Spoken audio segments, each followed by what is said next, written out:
నమస్కారం. సుమన్ టీవీకి స్వాగతం. ద్వాదశ రాశుల వారికి ఆగస్టు మాసంలో నవగ్రహాల సంచారం ఎలా ఉంది? వాటి వల్ల ఎటువంటి ఫలితాలు ఏర్పడనున్నాయి? దానికి ఎటువంటి పరిహారాలను పాటించుకోవాలి? ఈ విషయాన్ని తెలియజేసేందుకు మనతో పాటు ఉన్నారు ప్రముఖ జ్యోతిష్య శాస్త్ర పండితులు, జ్యోతిష్య రత్న, జ్యోతిష్య చక్ర వైభవ నిపుణ డాక్టర్ రాళ్లపల్లి రవికుమార్ గారు. గురుగారు నమస్కారం. నమస్కారం. గురుగారు, ఈ ఆగస్టు మాసంలో ద్వాదశ రాశులకి ఎలా ఉండబోతుందో తెలుసుకునే ముందు నవగ్రహాల సంచారం ఏ రకంగా ఉందో తెలియజేస్తారా? తప్పకుండా. శరదిందు సమాకారే పరబ్రహ్మ స్వరూపిణి వాసరాపీఠ నిలయే సరస్వతి నమోస్తుతే. అందరికీ నమస్కారం. ద్వాదశ రాశుల్లో అంటే ఈ నెల ఆగస్టు నెల ద్వాదశ రాశుల్లో నవగ్రహాలు ఎక్కడున్నాయో ఇప్పుడు తెలుసుకుందాం. ముందుగా సూర్యుడు వచ్చేసి మనకి స్వస్థానమైన సింహరాశిలో ఉంటారు. అలాగే బుధుడు కూడా సింహరాశిలో ఉన్నారు. అలాగే శుక్రుడు కూడా ఈ నెల అంతా కూడా మనకి సింహరాశిలో ఉంటారు. అలాగే కుజుడు వచ్చి మనకి వృషభ రాశిలో ఉంటారు.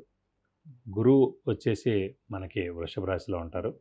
అలాగే శని స్వస్థానమైన కుంభరాశిలో ఉంటారు. అలాగే రాహు వచ్చి మనకి మీన రాశిలో ఉంటారు. ఇక కేతు వచ్చేసి మనకి కన్యా రాశిలో ఉంటారు.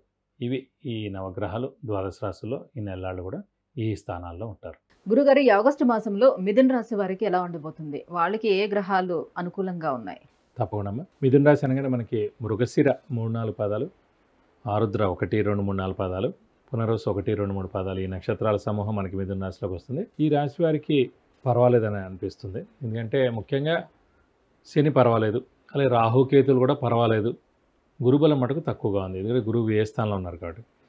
సాధారణంగా మనకి గురుబలం ఎప్పుడైతే తక్కువ ఉంటుందో ఏ పని చేసినా కూడా అన్నీ ఆలస్యంగా జరుగుతూ ఉంటాయండి. ముఖ్యంగా అంటే గురువు అంటే మన జాతకంలో కూడా లగ్నం నుంచి లెక్కెట్టినప్పుడు ఏ గ్రహమైనా సరే 6, 8, 12 స్థానాల్లో ఉంటే కనుక దాన్ని దుస్థానాలు అంటారు. సో ఆ బలం కోల్పోయినట్టు. 6వ స్థానం ఏంటి? Debts, miseries, enemies. సో అప్పులు, అనారోగ్యం, శత్రువులు.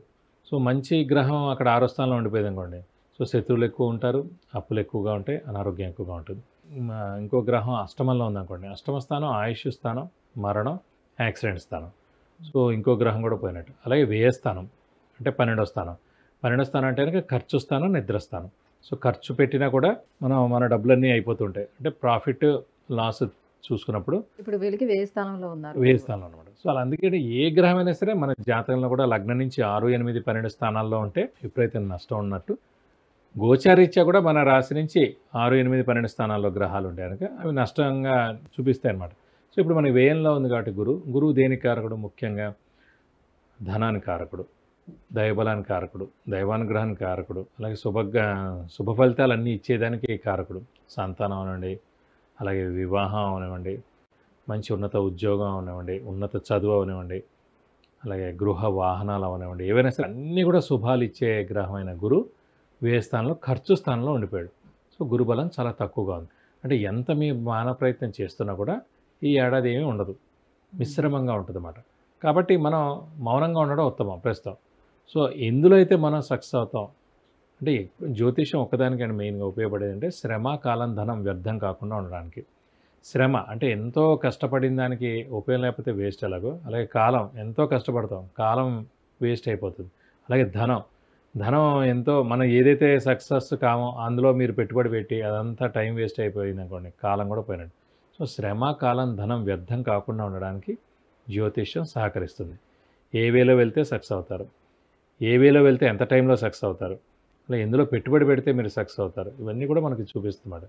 కాబట్టి వ్యయ స్థానంలో గురువు ఉన్నారు కాబట్టి ప్రస్తుతం మీరు బాగా సక్సెస్ అయ్యే వృత్తిలో కానీ ప్రవృత్తిలో కానీ అందులో మీరు కష్టపడండి.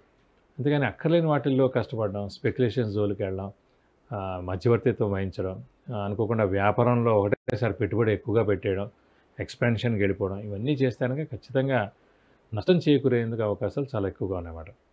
గురుబలం లేనప్పుడు ప్రశాంతంగా మౌనంగా ఉండడం, ఎవరి జోలికి వెళ్ళకపోవడం, మాట తక్కువగా మాట్లాడడం, అలా చేస్తే సరిపోద్ది. శని బలం బాగానే ఉంది, సో ఉద్యోగస్తులకు బాగానే ఉంటుంది, ఆరోగ్యం బాగానే ఉంటుంది. శని బాగానే ఉన్నాడు కాబట్టి ఆయుష్ బాగుంది, ఇంట్లో పెద్దవాళ్ళు చిన్నపిల్లలు బాగుంటుంది ఆరోగ్యం.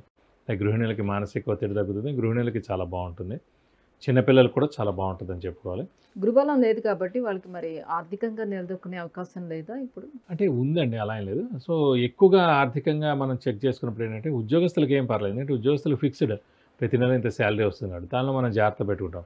వ్యాపారస్తులు అలా కాదు. ఉద్యోగస్తులకి శని కూడా బాగుంది కాబట్టి ఉద్యోగస్తుల దాకా పర్వాలేదు, కానీ వ్యాపారస్తులు అలా కాదు. ఎందుకంటే సడన్గా క్రెడిట్ ఇవ్వాల్సి వస్తుంది, అప్పు తేవాల్సి వస్తుంది, అలాగే అనుకోకుండా ఎక్స్పాన్షన్కి వెళ్ళాల్సి వస్తుంది, కొంచెం పెట్టుబడి పెట్టాల్సి వస్తుంది, అలాగే కొంతమంది స్పెక్యులేషన్స్లో పెడుతూ ఉంటారు, షేర్స్లో మార్కెట్లో పెడుతూ ఉంటారు.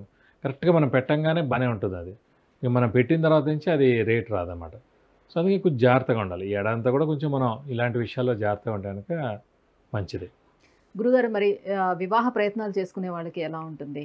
వివాహ ప్రయత్నం చేసినా కూడా అంత శ్రేయస్కరంగా ఏం లేదండి, మిశ్రమంగానే ఉంది. ఎందుకంటే గురుబలం లేకుండా అసలు వివాహం అది. కనీసం తల్లిదండ్రులకైనా గురుబలం ఉండాలి. ఎందుకంటే వాళ్ళు కన్యాదానం చేస్తారు కాబట్టి అమ్మాయికైతే కనుక వారికైనా గురుబలం ఉందనుకోండి కాస్త పర్వాలేదు.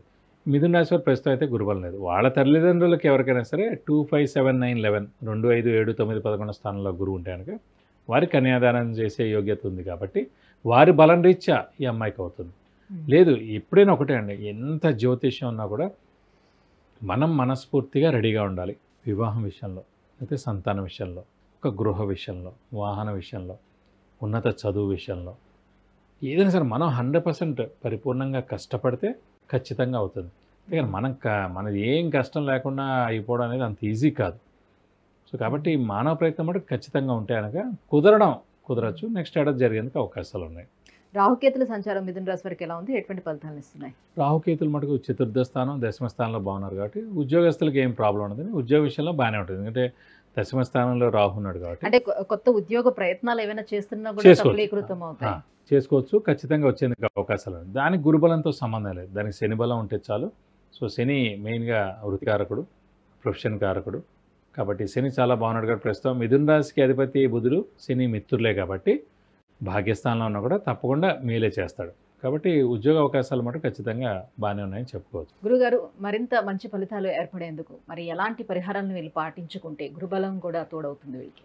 సేమ్ వృషభ రాశికి చెప్పినట్టే మనం ఈ మిథున రాశికి కూడా గురుబలం తక్కువగా ఉంది కాబట్టి ఖచ్చితంగా వీరు ప్రతిరోజు దత్తాత్రేయ స్వామిని ఎక్కువగా ఆరాధించాలి. ప్రతిరోజు దత్తాత్రేయ స్వామి అష్టోత్తరం చదువుకోవాలి. ప్రతి గురువారం దత్తాత్రేయ స్వామి టెంపుల్కి వెళ్ళి 41 ప్రదక్షిణాలు చేయాలి. ఆయనకు సంబంధించిన అర్చన కానీ అభిషేకం కానీ ఏమైనా ఉంటే కూడా ప్రతి గురువారం అంటే కనీసం ఒక 2-3 గురువారాలు చేయిస్తే మంచిది. అలాగే ఇంకా బలం తక్కువగా ఉందంటే మటు ఖచ్చితంగా ఒక గురువారం రోజున గురువుకి 16,000 సార్లు జపం చేయించి శనగపప్పు కేజీంపో, ఒక yellow lungi, ₹1000 worth gold item దానం ఇస్తే కనుక దోషం మొత్తం తొలగిపోతుంది. అలాగే ప్రతిరోజు ఈ దత్తాత్రేయ స్వామి అష్టోత్తరం చదువుకోవడానికి చాలా మంచిదండి. విద్య, ఉద్యోగం, వ్యాపారం, వాహనం, వివాహం, సంతానం, ఆరోగ్యం, ఐశ్వర్యం వీటన్నిటికి సంబంధించి విషయాన్ని తెలుసుకోవాలనుకుంటే కింద స్క్రోల్ అవుతున్నటువంటి నెంబర్కి వాట్సాప్ చేసి గురువుగారి అపాయింట్మెంట్ను పొందవచ్చు. గురుగారు మిథున రాశి వారికి ఆగస్టు మాసంలో ఎలా ఉండబోతుంది అనే విషయాన్ని తెలియజేసినందుకు ధన్యవాదాలు. నమస్కారం.